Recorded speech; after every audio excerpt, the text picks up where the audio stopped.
Hi, it's Leslie in beautiful Tennessee, and it is June, early June, and we are in our garden a little late this year. I'm never in a hurry because we have such a long growing season here, but I broke my arm on March 30th, so we're a little behind in the garden. But we found some exciting things that I love working with, and so we want to share that with you. Many of you home gardeners maybe have heard of tomato vine clips, but I was never really sure how to use them, and so I never really did much with them. And then I was out at a greenhouse supply store and saw them and thought, I'm going to give these a try, and I absolutely love them. So we have two different kinds of tomatoes in our square foot garden here.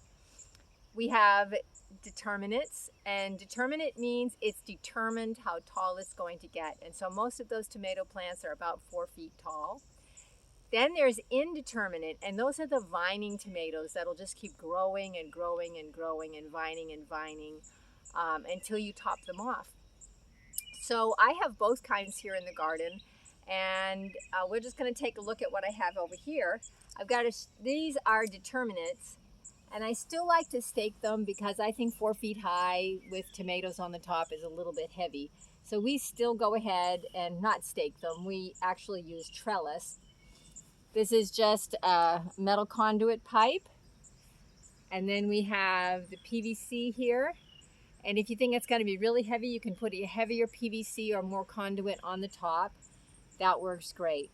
So for now, let's just take a look at these tomatoes. The ideal thing, especially with indeterminate tomatoes, is to have one main vine. And that kind of keeps things in order. So anything that grows in a crook like this, we're just going to snip that right out.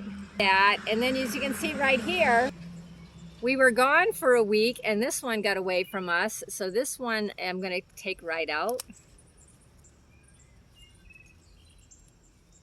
And it's stuck in the mesh there. And sometimes it's hard to get rid of these because they might even have little flowers and possible, tomato buds on there. But if you don't want to end up with a massive amount of vines that it's hard to keep track of, you want to get rid of those suckers in the middle, in the crooks there. So we're going to just check these. Here's another one. I'll just get rid of that one. Here's another one. And I don't like to cut off any more than I have to because then the tomatoes can get sun scald from being exposed to our hot summer days. So I try to keep some of the leaves and just get rid of those extra things. Oh, I got another one right here. See this coming up in the crook? We're just going to get rid of that. We've got some nice little flowers here with some buds coming out. All right, so now I'm going to go ahead and use some of the clips. They're so easy to work with. I absolutely love them.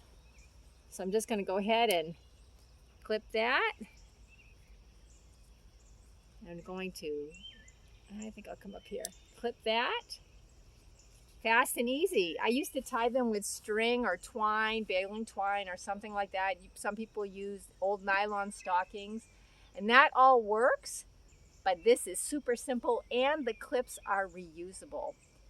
Another thing about growing tomatoes that I think is kind of important is try to keep the lower leaves off of the ground because you're more apt to get some soil-borne diseases or things like that if your leaves are touching the ground. So anytime I see that my leaves are getting close to the ground or touching the ground, I try to get them off. And I can see as I look at these plants here, I've got plenty of suckers that need to come off. And sometimes it's hard to get rid of those suckers, like I said, because they look so nice and big and healthy. But if you really want to be able to control your tomatoes, you're going to need to get rid of the suckers. And I think I've got a huge one right here that's going to come off because I just want one main vine. So let's get this out.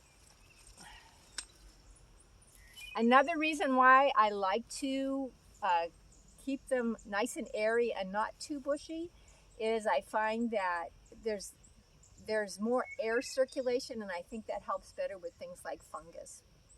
Just my observation. Maybe it'll be helpful to you too. Anyway, I hope that this will help you. God bless you, and remember, you were created to live in the garden.